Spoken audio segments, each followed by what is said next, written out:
I view it as a privilege to be here today. This is the first of 14 parliaments that I'm going to be visiting. And then the follow-up visit will be with our 2 Palestinians and 2 Israelis who do the research. For 28 years, we've been researching UNRWA, the United Nations Relief and Work Agency. I am a social worker by profession, a journalist by avocation. We deal with issues of transparency and accountability. Sweden is number 6 of the nations that give money to UNRWA, $45 million per annum as of last year. It's the only agency in the world whose purpose is to keep people as refugees, basically under false pretenses that they're going back to their homes from 1948. When we began working on this issue and issued our first report in 1988, we showed that the people who were supposed to give out the monies, at that time the UNRWA budget was $240 million. Today it's $1.2 billion. We were the ones who revealed at the beginning of the Intifada in the end of 1987 that the UNRWA officers who were hired were actually members of different terror organizations. Now what's important is that those same organizations took over the school system, so that when you had an election, and you'll look on my website, please, if you don't have copies of my card, please use the card. It has material which is designed for journalists and policymakers. We do not take a position on the solutions of the Middle East war. We do say that you have to go into the depth of what's going on. After I met Arafat 20 years ago, after following him around with a TV crew, I asked him, what is going to be your vision for expressing your support for peace in the Middle East in Arabic? He then said to us, we have new school books. Please come. Please visit our schools. Please take our school books and translate them. Look at them. Because he thought that we would buy the line that there was a peace curriculum which is not being used. So we went directly to his Minister of Education, and because of our cooperative arrangement with the Vatican at the time, the Pope's ambassador oversaw the first translations of the school books, the new school books. And they turned out to be school books teaching war, teaching the principle of what they call the right of return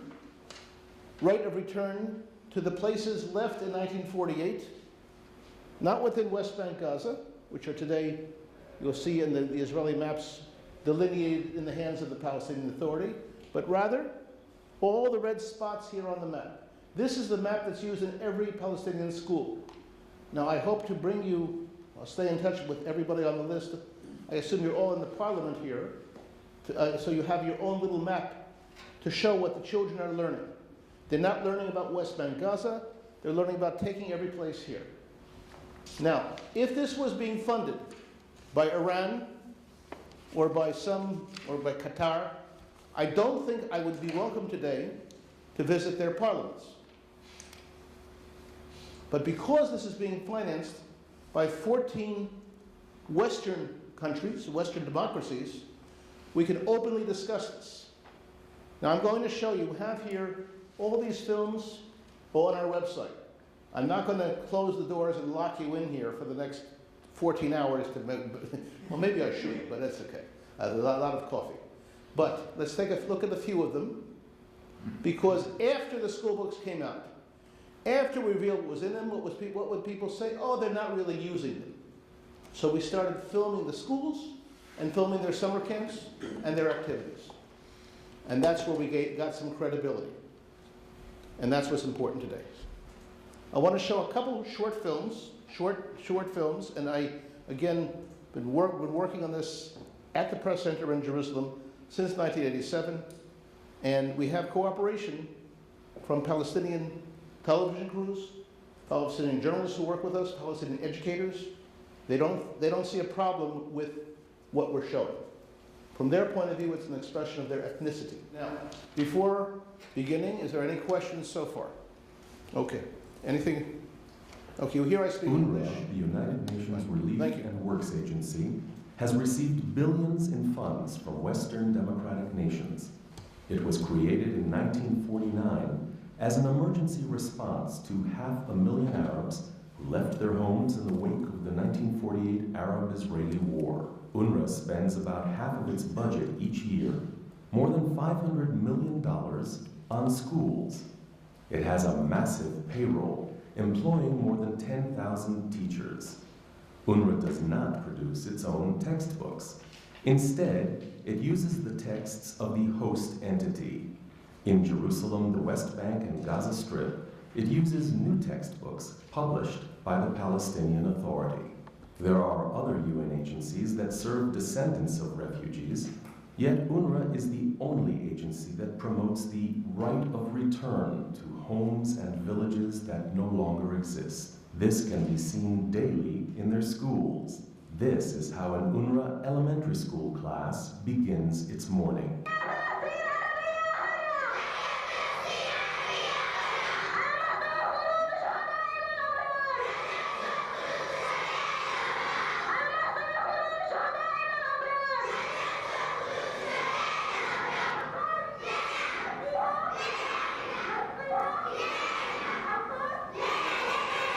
Inside the classroom, the right of return is the centerpiece of UNRWA education. Teachers instill this mantra that pupils have the right and responsibility to take back homes and villages that may or may not have belonged to their grandparents. Listen to UNRWA students and educators describe how the right of return is taught in the classroom. ثقافة حق العودة أكيد نركز عليها كثيرا، وأكيد هذا هو جزء لا يتجزأ من ثقافة مناهجنا الدراسية. نعطيهم نوصل هاي المعلومات لطلابنا في مدارسنا عن طريق مواد التربية المدنية والتربية الوطنية.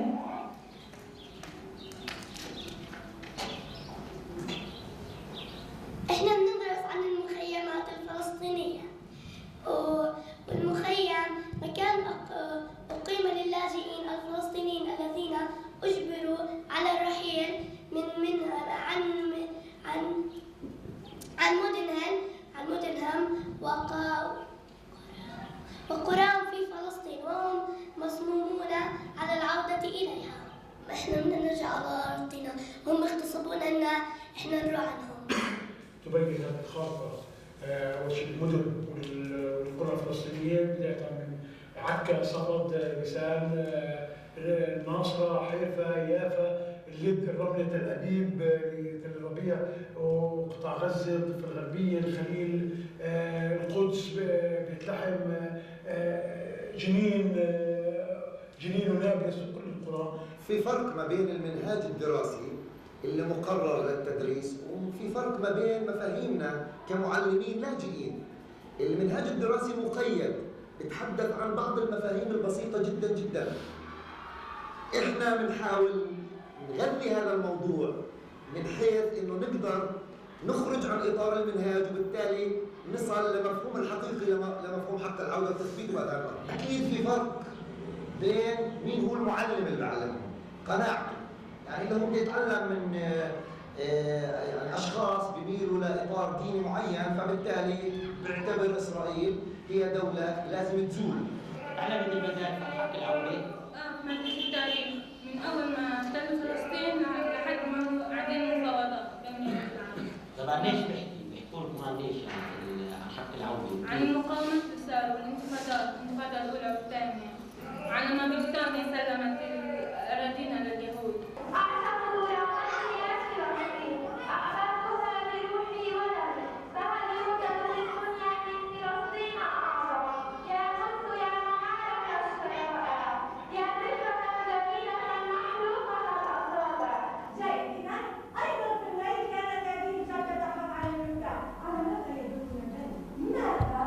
أو على ما يدل بالذات أن الجدة تبحث عن هذا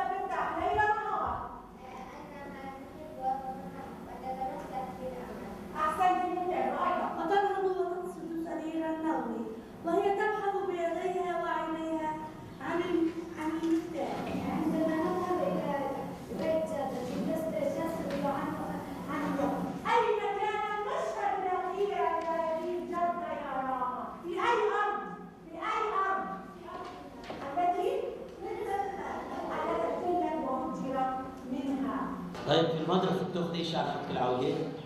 أكيد موجود بالمنهج الفلسطيني، في الكتب الوطنية، كتب التاريخ. وشو بحكوا لك عن حق العودة في المدارس؟ عن الاحتلال وعن كيف حصلت النكبة ومين كان صانعها كيف كانت النكبة. شو بيعلموك؟ يعلمونا انها يا فأطمة ممنوع نتخلى عنها لانها هي اصلها إلنا لاجدادنا وابائنا. تاخذوا بالمدارس عن العودة؟ زي ايش؟ شو بحكوكم؟ يعني نرجع لبلادنا. شو بتعطوا الطلاب عن اللاجئين وحق العودة؟ في المناهج معنى المخيم هو مكان أقيم للاجئين الفلسطينيين الذين أجبروا على ترك قراهم ومدنهم بسبب الاحتلال.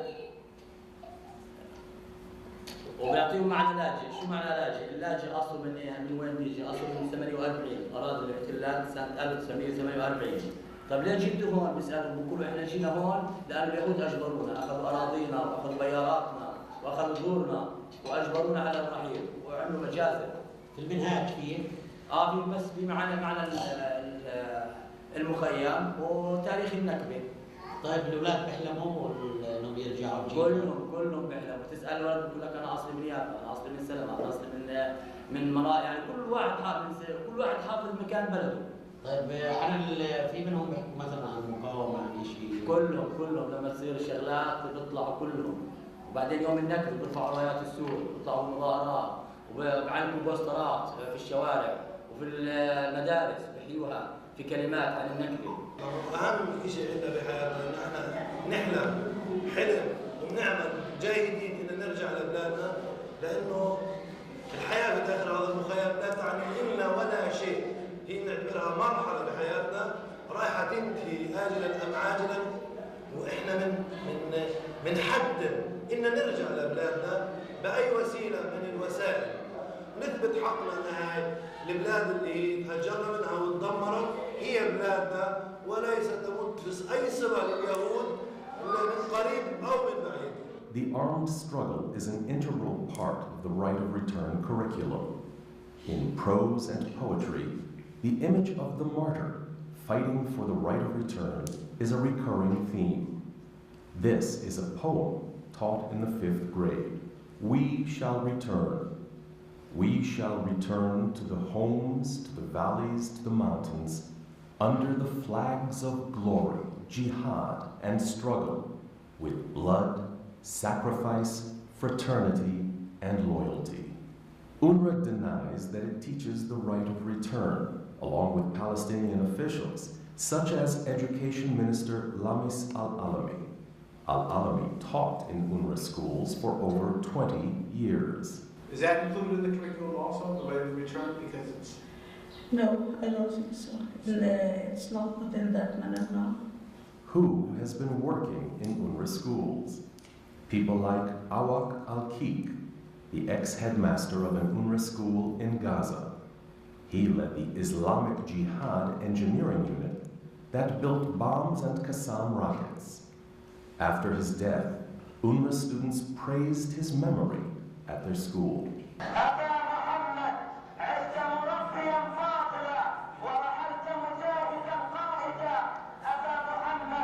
And then there is the head of the UNRWA Gaza Teachers Union, Sohail Al-Hindi.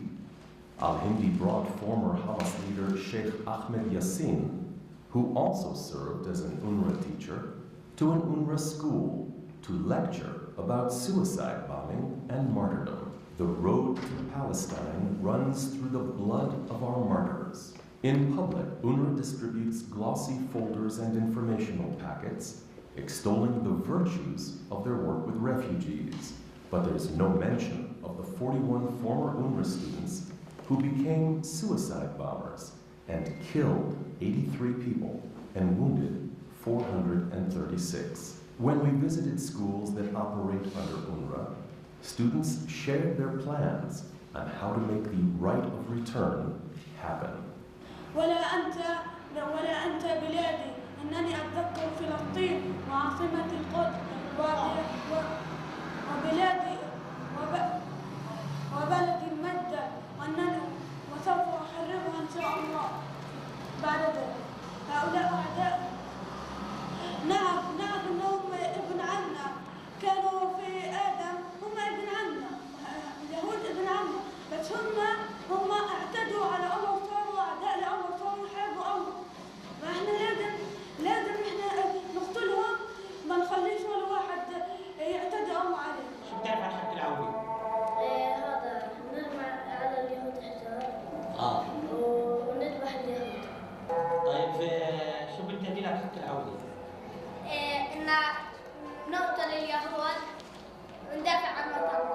For the last several years, Dr. Arnon Gross, a Jerusalem researcher, has conducted an intensive examination of Palestinian textbooks used by UNRWA. Gross believes that the Palestinian Authority, working with UNRWA, has created a curriculum for war. The parameters of Palestinian textbooks, I mean the line or the goal or the mission of Palestinian education is that there is denial of legitimacy, demonized description of the other, and no peace with the other is advocated. Now, non-recognition, demonization, no peace advocacy, emphasis on armed struggle for liberation with no geographical limit, all that make a curriculum of suspended war. It is not a curriculum for peace. Okay. Now you've just seen Dr. Gross at the end of the film, and after this and several other films were produced, UNRWA said there's new school books, and they've been improved. So on 2 occasions in the past 2 years, we purchased all of the new school books and submitted them again once more for translation, and found them to be clear and consistent in their message. Now, the most important thing to understand is that the schools themselves have become military training outposts. Now, let's say theoretically that someone would think that the Palestinians have a right to resist. However, or to resist or to fight Israel. However, UNRWA, as a humanitarian agency, is supposed to only deal with humanitarian issues. One of our revelations from our interviews with Hamas leaders and also with UNRWA officials was to show that the UNRWA unions were taken over by Hamas, meaning that all funds go through Hamas. Now, what we discovered was, we made 3 films on this subject. I'm going to show you one of them, where the training of the children in school began to be military in nature. And their summer camps, which we're going to show you one of them right now, also involved arms, learning how to use weapons. And the funds for the weapons came from humanitarian sources. This is something that needs to be checked out by each parliament. Humanitarian sources that were supposed to go for medical training, social work, and issues of that nature. But since everything is given in cash in this realm, the cash is not exactly traceable. And let me show you now the consequences. If someone could get to the list here. Yes. Thank you. Now, we just submitted, you'll see the article here from the Jerusalem Post from last week.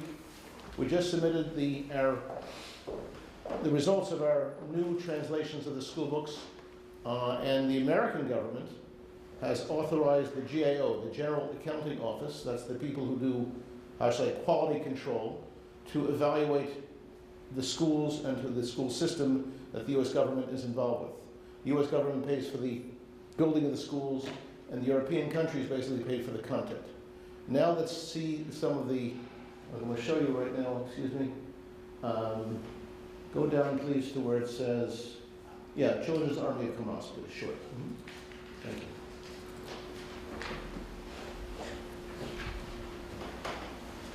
The European Union is now considering whether to remove Hamas from its list of designated terrorist organizations. Some EU members say that Hamas, which rules the Gaza Strip, has changed its mindset and no longer plans murderous activities. To find out about Hamas today, we went to Gaza.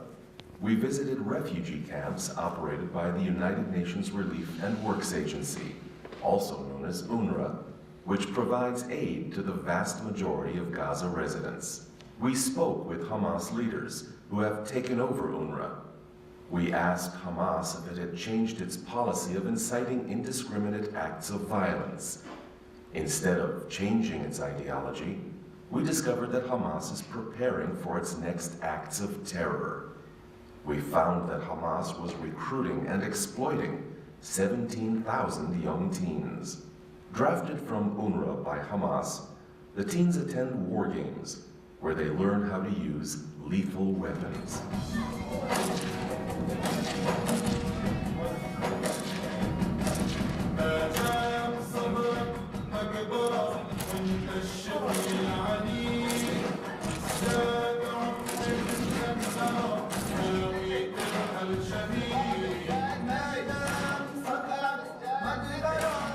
Training children for combat represents a clear human rights violation, as spelled out in the United Nations Convention on the Rights of the Child.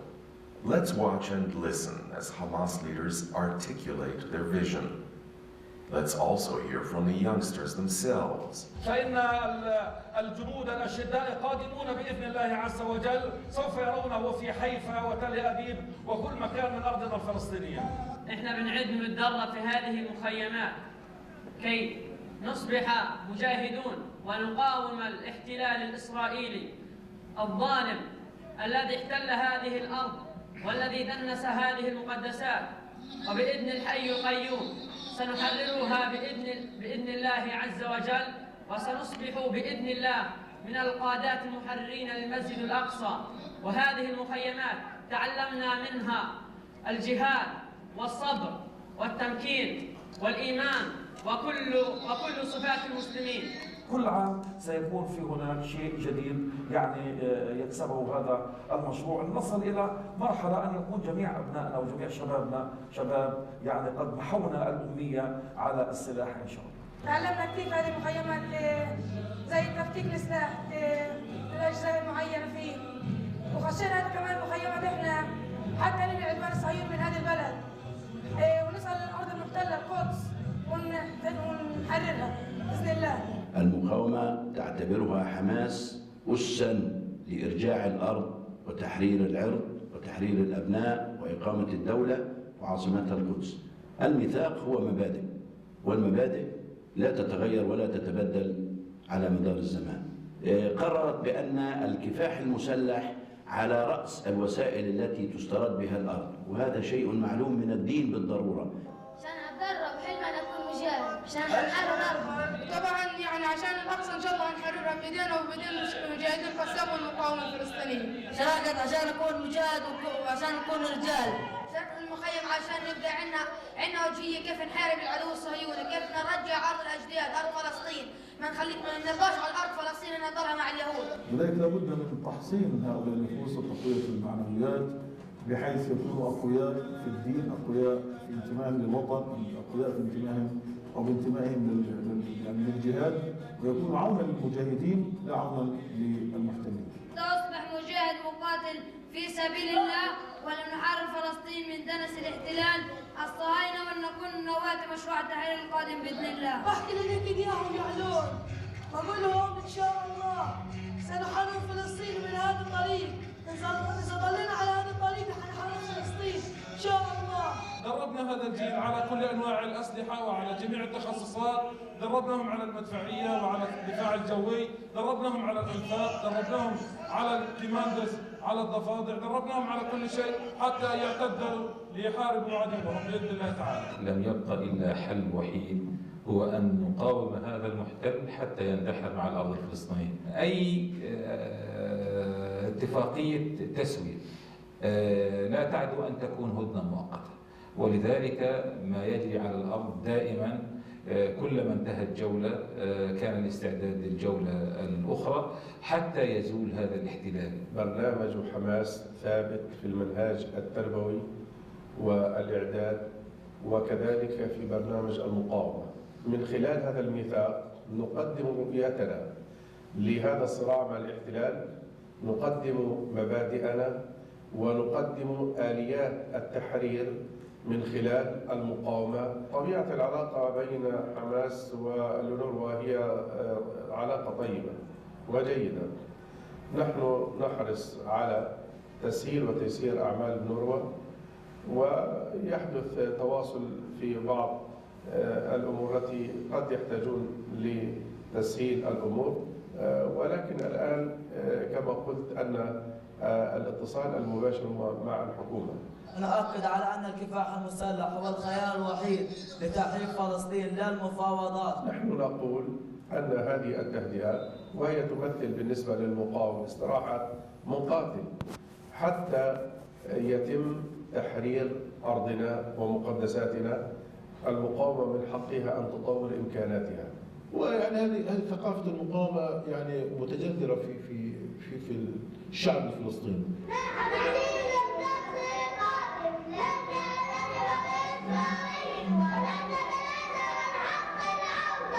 At the end of the Children's War Games, Hamas held a rally to celebrate.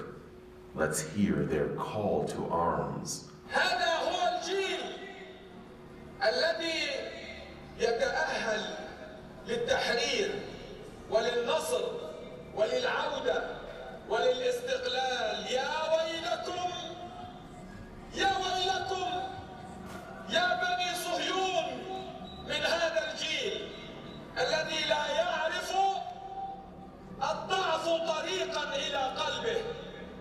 جيل الحجارة وجيل الصاروخ وجيل الأنفاق وجيل العمليات الاستشهادية. كما وأتقدم بخالص الشكر والامتنان لجميع من أشرف على تدريبنا في الميدان، حيث تعلمنا الكثير وفي عدة تخصصات منها الرماية والقنص والدروع وغيرها من التخصصات. فاليوم وضعنا في أيديكم السلاح ولن ننزعه من أيديكم إلا لندرب به إخوانا من بعدكم. إلى هناك إلى القدس، حيث التحرير بإذن الله. القدس وحق العودة والأرض والمقدسات. كل تقدير لكتائب القسام التي جعلت من مهامها تدريب هذا النسل العظيم. لم لا؟ أليس هؤلاء هم جيل التحرير وجيل الانتصار؟ كل تحية لكم يا أبنانا. هذا الجيل الذي استهدف بالتدريب والعناية والرعاية في عمليات كشفية جهادية حركية على تدريب السلاح البسيط الخفيف لنعدهم للمستقبل لكل النوائب التي يواجهنا بها عدونا الغاشم. As the European Union deliberates the terror status of Hamas, a question remains. Will the EU and UNRWA donor nations consider Hamas human rights violations against children?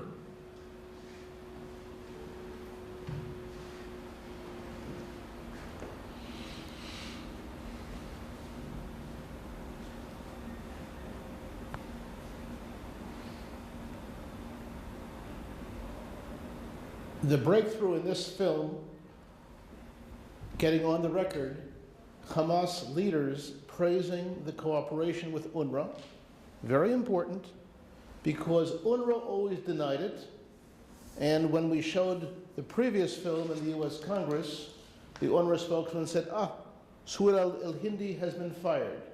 That morning he was suspended for 2 days. He has not been fired. One final film to show of UNRWA in Jerusalem. 22% of the Arab children in Jerusalem study in UNRWA schools because there's 2 Arab refugee camps in there. We'll see here where it says Swedish subtitles. You see where it says Swedish subtitles? Let's show it. This actually, we had a chance to put some subtitles in Swedish.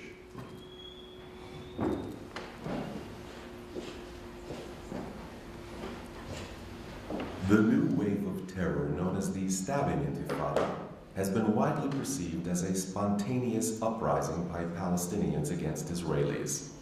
Since September of 2015, there have been 2,200 attacks by Palestinians. These attacks have killed 33 people and wounded 460. Palestinians have also used cars to run over innocent Jews. Many of these attacks have been committed by residents of United Nations refugee camps.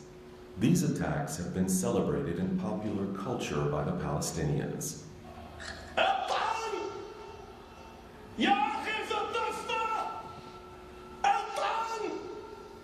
A closer look reveals that the uprising has hardly been spontaneous. Its roots, in fact, derive from an educational curriculum taught to Palestinians beginning in the first grade. فلسطين عربية من المي للمية. فلسطين عربية من المي للمية. فلسطين عربية من المي للمية. بدنا حيفا بدنا عكا. بدنا حيفا بدنا عكا. رايحين على الأقصى رايحين على الأقصى. Many of the Palestinians who murdered Israelis were educated in schools run by UNRWA, the United Nations Relief and Works Agency.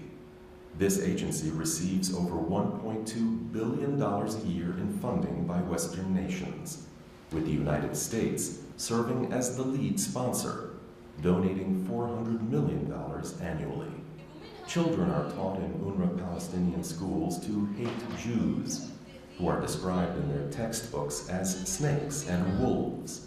Their classroom and schoolbook maps make no reference to Israel and identify the land as Palestine. Their curriculum focuses on jihad or holy war and the Palestinians' desire to conquer Israel. In addition, UNRWA teachers glorify the right of return through war.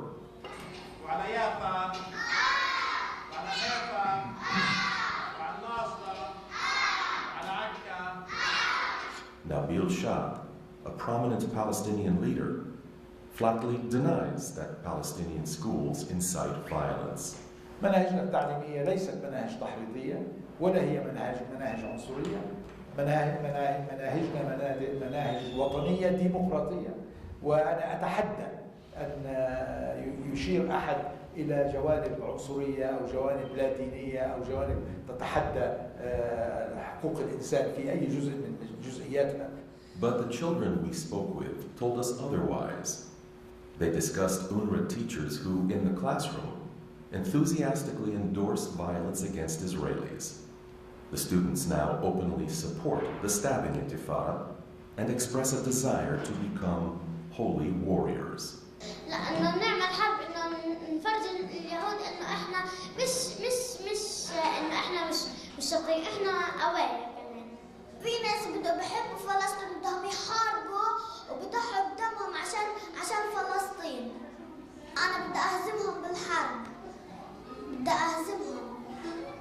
بيعلمونا انه الاقصى إلنا وإلنا يعني الحق، يعني إلنا فلسطين والاراضي كلها إلنا، لانهم بسبب كذبهم وانتهاكاتهم انهم يقولون ان الهيكل تحت المسجد الاقصى، ولا مره انه يكون الهيكل تحت المسجد الاقصى.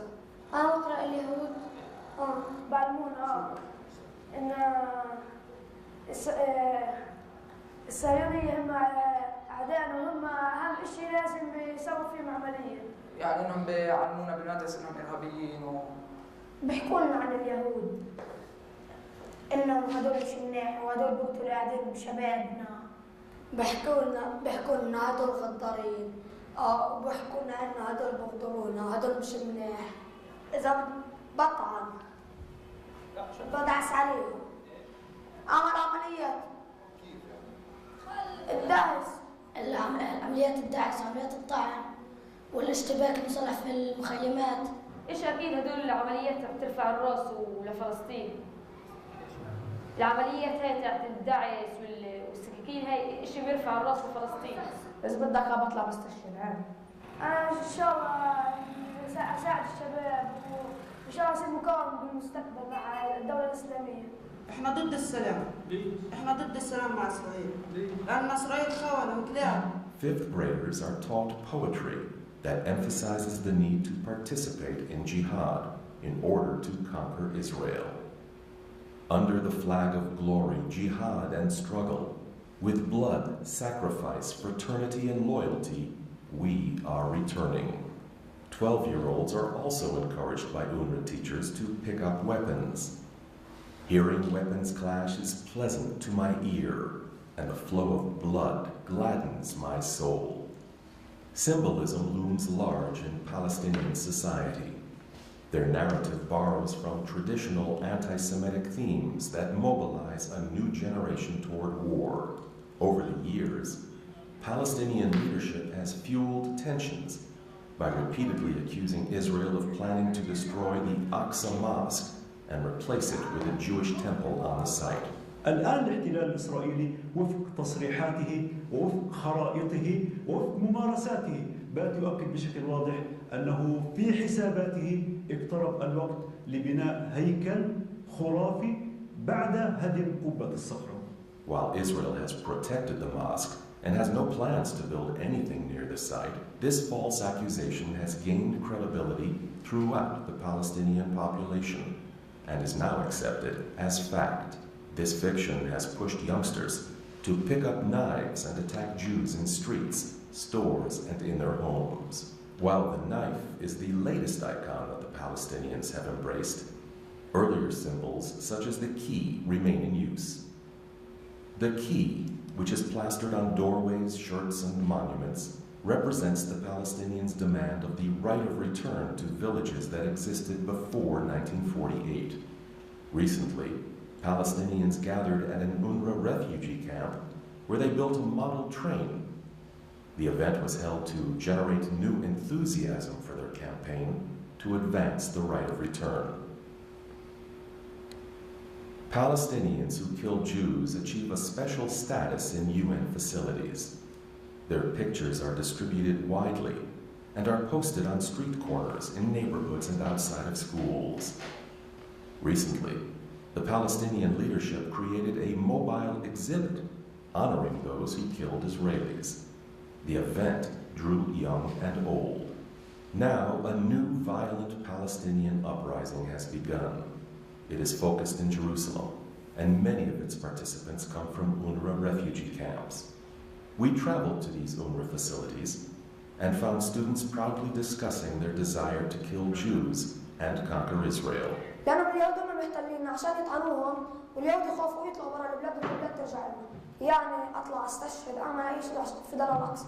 أنا مع عملية الطعن لأنها بترعب اليهود بتخليهم مرعوبين. فيش عندهم سلام أمني. بدنا نضحي في أرواحنا عشان المخيم وعشان كل فلسطين عشان مسجد الأقصى. طبعا بكرههم كثير بالانتقام.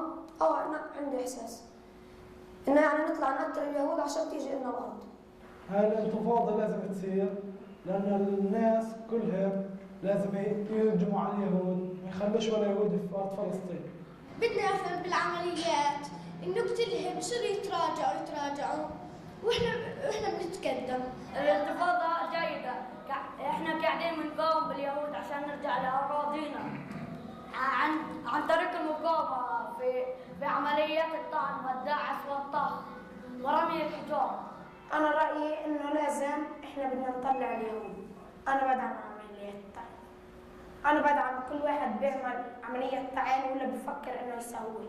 أنا بدعم ويا ريت أنا أستشهد. Meanwhile, the incitement continues, and there is no sign that an end to the violence is near. Logic dictates that if there is no change in the curriculum in Palestinian schools, these students will become the next generation of jihadists in the Middle East. Okay. The process that's begun in the United States government, as mentioned, is that the U.S. Senate Near East Subcommittee has authorized the GAO, the General Accounting Office, to begin an investigation based on what you've seen today, and also the school books, and also the whole atmosphere in UNRWA. U.S. is, of course, as you saw from the film, paying 1/3 of the budget. Sweden gives 10% of the budget. If there's any questions further, what we hope to do is begin a process here and to make our investigators available to you so you can dialogue with them. I don't view this as I mentioned before, as a pro-Israel issue. This is an issue of Arabs who have been oppressed and who have been manipulated to stay in refugee camps on the premise and promise of the right of return.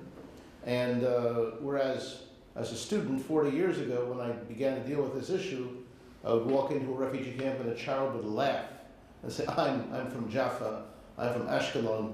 We don't see the laugh anymore. And we had a few days to do a seminar. Amongst other things, I would show you the PalestineRemembered.com so that every child can identify the homes where his grandparents or great-grandparents lived in Tel Aviv or wherever, so he can go and kill them. It's much more serious than a nostalgic want. The encouraging issue, I feel, is that the people who are funding UNRWA are reasonable people. They're not crazy fanatics, but they have themselves, in parliaments around the world, been manipulated to think that the money is going for good purposes. And the cash which flows to Gaza especially for repairing homes, at the same time the ideology is not to repair your home because you have to go back to where you came from in 48. So what happens to that cash? Please find out. Perhaps you have some questions. Again, look at our website. Does this have a, is the internet open here? Yeah. If so, then let's see, we can just look at our website and use our website as something that you can all examine and use. IsraelBehindTheNews.com if you can. Okay. Are these videos available? Right there. There for you to take and use. They're right on our site, IsraelBehindTheNews.com. This is the most important aspect of the modern technology, that the information, we have 7,000 entries on our website, and we've spent a lot of money hiring good researchers and filmmakers. And in just a second, you'll see it pop up on the website on the right side.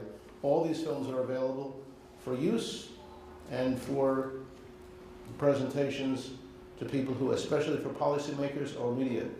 If, by the way, there's any media outlets that you think that we should be in touch with, please let us know.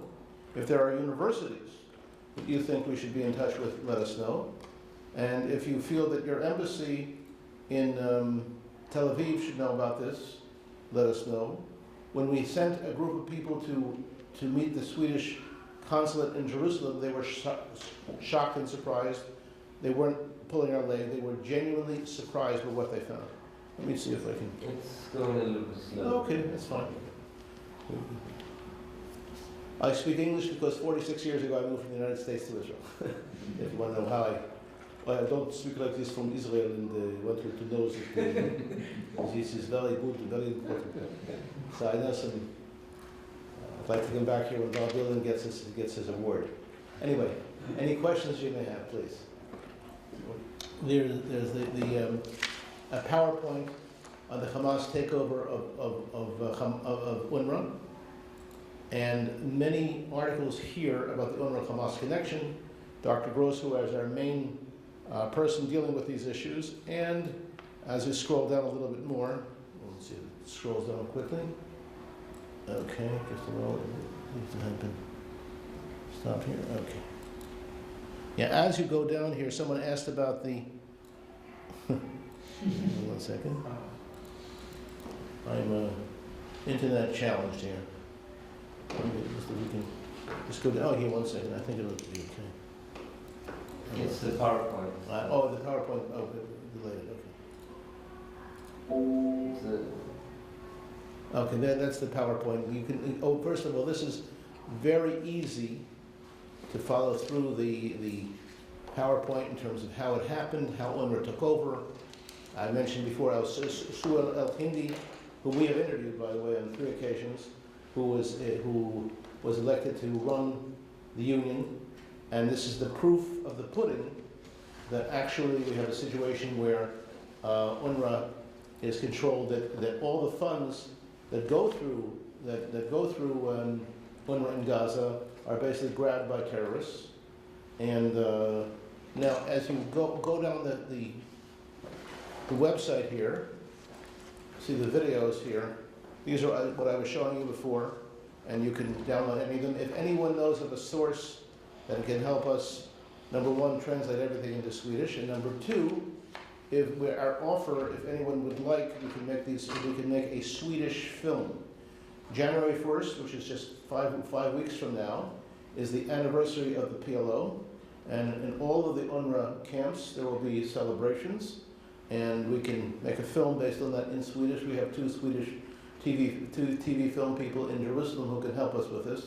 We also have various Palestinians who speak Swedish fluently. So again, the idea, if I can borrow a phrase, we try to say, let my people know. People don't know. And I think that's the source of the problem. The source of the problem is not anti-Semitism, but simply lack of knowledge. Please, just introduce yourself. Thank you. Well, my name is Hanif Bali, and I'm a member of the Moderate Party.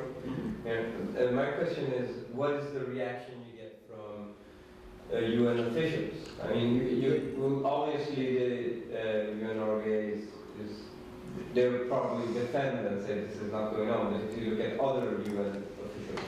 Well, first of all, let's be very clear about something. UNRWA gets no money or hardly any money from the United Nations, number one. Number two, other United Nations agencies have been responsive. For example, when we revealed at one point that certain people from UNICEF had been involved in terror activity, within 24 hours, UNICEF removed those people from their staff. 24 hours. With UNESCO, there's been responsiveness, it's not only positive. With UNDP, when they put out a map of Palestine without Israel, the senior staffers were fired after we brought this to the United States Congress. UNRWA, however, their response is that everyone you see in the film are obviously hired by us. Any UN facilities don't exist. They're in our backyard. My lovely wife is over here. Sarah, find out if there's UNRWA facilities in our backyard. I did take my children to see Universal Studios in Los Angeles, so perhaps we have a studio like that. But that's been their response, to just deny that this happens. So let's leave UNRWA alone. The money is coming from the donor nations. So I'm speaking to you. I don't want to waste my time with UNRWA. They will say what they say, but the money is coming from you, and ask questions. Not only as people who are in a sense pro-Israel, but I would like very, very much in my interface in Stockholm to meet a few people who may be very pro-Arab, very sympathetic to the Palestinian cause, to discuss with them, because I do not believe that, because I used to know the Swedish Association of Social Workers very well in my previous life when I used to, from the Israel Association of Social Workers, interface with the Swedish Association of Social Workers. I do not believe that these good people who are involved today in this kind of aid would want funds for medical services which disappear and wind up in military training camps. I don't believe that they would want that. Even if they're pro-Arab and anti-Israel, that's not the issue here. There are people with integrity on all sides. Any other questions, please? Please, Mark. How have you made these movies? We hire a crew and send them in. And we've been doing this for the last 7 years, 8 years actually, because after our revealing the school books, and people said they're not being used, so an educator said, David, if you're not filming them, well, no one's going to believe you. So we engage. My work over the years has been to accompany journalists to the scene. Usually I would take the journalists to the Israeli side and my Palestinian colleagues to the Palestinian side. So I got to be very, very friendly on a professional basis with the Palestinian TV crews. And in the 10 years I worked with BBC, I would always ask, why don't you publicize what they're saying in Arabic? They say it's not important. Well, it may be important, and the Palestinian crews would think, yes, it is important. It's newsworthy. So the Palestinian crews are very pleased to cover this story from their point of view. As journalists, this is newsworthy. So it's no secret how we do it. When we were confronted with an official of the United States State Department 14 months ago who said to us the school books have been improved, we sent our Palestinian crew to the warehouse where all the books are sold, and we bought them. We also saw them on the internet, and we evaluated them. And the American Embassy, this is off the record, I don't know, there's a film here, The American embassy was very receptive to us. However, when we went back to Washington, we found again in Washington, Obama's people saying, I'm sorry that the books have been improved, there's no problem. So the funding from the US and Sweden and other countries, are they going directly to UNRWA? Or are they going through UNRWA has its own account. UNRWA it does not go through the United Nations. It has its own account, and the UNRWA is the only, and doesn't have a board of directors, by the way. No. There is no, whereas with UNESCO, UNDP, UNICEF, etc., they have a board of directors. If there's a problem, we go to that board. There is no board of directors. And they do with it what they wish. We were not sure how the decision-making process is made, but it goes directly to them, and it's not a hard thing. And those of you who would like me to send you more material, because we have a daily monitor easily through the internet, both in Arabic and in English, where we see every time UNRWA is mentioned, we have a little Google alert. So this morning, I just noticed this morning, I noticed on the train coming in and looking on the internet, the 350 families receiving cash payments from UNRWA to improve their homes. Now we know these neighborhoods, they're not going to, they have said very clearly, we will not use it to improve our homes. So where does the money go? So in the Talmud we say asking questions is more important than giving answers. Ask the question, where are you're helping people repair their homes? Can we see what happened, please? And delegations that would ask would be very, very, very much appreciated. Please, what is your name? My name is Nicholas Walkman. I'm a member of Parliament, and perhaps this question is a bit out of topic, but anyway, improving or supporting education. I mean, in the long run, necessary for economic growth and hopefully for peace and prosperity. So, if we do not wish to support an UNRWA way of funding schools, what are the options? Okay, one of the, there's a very, you put on what we have here, if I can get onto my site here. I don't know how long it's going to get. As we speak, I'll go to the source here. There, you can create criteria for funds. We put up here something called the UNRWA Reform Initiative, where we mention various steps that need to be taken. First of all, accountability. Second of all, if there are terrorists on staff, please remove them. Third, if there's a curriculum which is inappropriate for United Nations education, please get rid of that. Please help teach the children something other than the right of return through the armed struggle. These are basic issues which are not hard to do. And by the way, I admire my Palestinian colleagues who have created a peace curriculum, but it's not being used. Now, if the Palestinian Authority decides not to use it, that's one thing. But if UNRWA, which is a United Nations operation, supported by Western nations, they could be asked to use it. So the image we have in education is for a better life, but if it's education for war, it's not for a better life. Involvement is the issue. Involvement.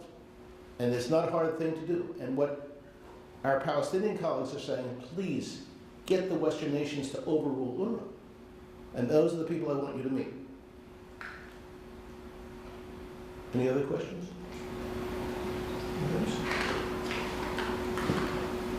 What do you think are the, we're going to debate this with our foreign minister or someone like her, or what do you think are the most important questions to ask to her? Or to oversight of funds. Oversight of funds. That is the question. Mm-hmm. You're giving money to UNRWA, what is happening with the money? Yeah. And under that, everything comes out of that. Mm-hmm. It's one thing to say, you see, the government of Israel, and we're not part of the government of Israel, we pay taxes in Israel, that's it. The government of Israel has expressed all the time about the tunnels. Okay, tunnels. We're not concerned about what goes underground, what goes overground. To oversee, to see what's happening in these schools is a very simple thing. There you have a Swedish embassy. Please ask the Swedish embassy to report back what's happening in the schools. It's an easy thing to do. And since Arabic is not hieroglyphics, can we please see some of the school books? You'll see from Dr. Gross's work, you'll see his we have you'll see Dr. Gross's work. He has many of the school books translated here on the website. They're easy to find. Take a look at the books. And when you take responsibility, one doesn't have to be, quote, pro-Israel to say this is inappropriate. They even take, you'll see on the site, you'll even take the books used for Christian Palestinians. It's the first school books since Vatican II which claim that the Jews killed Christ. So that's what they're learning. And by the way, all of the school books here are distributed around the Muslim world and also amongst Muslim immigrants. So this is the power of the internet, and there's something called the Right of Return Center in London, which we visited. And now the British government has been looking into this whole story. So the Right of Return Center in London, taking these school books, taking this curriculum and distributing around the world. And it's not exactly self-determination, it's war preparation around the world. But again, asking your foreign minister very reasonable questions. When Arab people interfaced with the Swedish consulate in Jerusalem, they genuinely did not know this was going on. So I don't give them orders, in a sense you do. Would you please ask the Swedish consulate to look into this? And ask them what's going on in the schools. Are they being taught peace? Are they being taught war? Perhaps we have a credibility problem. I'm coming from Israel and giving you this information. I want this to come from you. And we'd be ready to have our translators and our staff meet with the people here to come bring them to Stockholm, also to have Stockholm come to Jerusalem or Tel Aviv. If there was a peace curriculum being used, we'd be the most popular agency in the world. But you know, we actually, it's not exactly, how shall I say, popular, to be honest.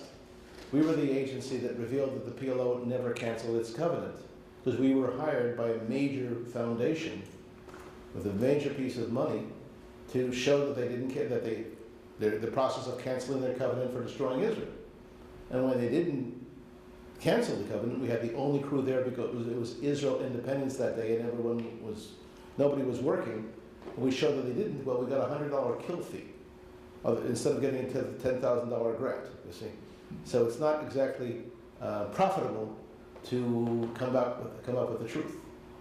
But that's and the fact that the covenant, the PLO covenant, and also the Hamas covenant have been woven into the schools is a problem.